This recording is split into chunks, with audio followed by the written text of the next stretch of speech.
रायनोप्लास्टीच्या आधी pre operative planning हे खूप महत्त्वाचं असतं. रायनोप्लास्टीसाठी आम्ही व्हेरियस 3D इमेजिंग सॉफ्टवेअर्स किंवा डिजिटल मॉर्फिंग सॉफ्टवेअर हे वापरतो.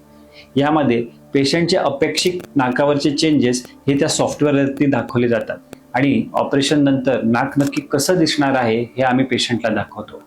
जर ते पेशंटला आवडलं तर त्या पद्धतीने आम्ही प्लॅन करून मग सर्जरीसाठी जातो. रायनोप्लास्टीच्या ऑपरेशनच्या वेळेस आपण नाकाचं जे फ्रेमवर्क आहे त्याच्यामध्ये चेंजेस करतो. या फ्रेमवर्क चेंजेससाठी आपण सेप्टल कार्टिलेज, कानाच्या मागचं कार्टिलेज किंवा इवन कॉस्टल कार्टिलेज म्हणजे ती छातीतलं कार्टिलेज हे वापरून आपण फ्रेमवर्क चेंज करतो. यासोबतच नाकाचा टिप, ॲला किंवा डॉर्सम ह्या पण सटल चेंजेस आपण करतो. त्या व्यतिरिक्त जर काही सुचरिंग असेल तर ते ॲज अ प्लास्टिक सर्जन आम्ही एकदम फाईन स्टिचेस घेऊन करतो, ज्याच्यामुळे की व्रण अजिबातच दिसत नाही.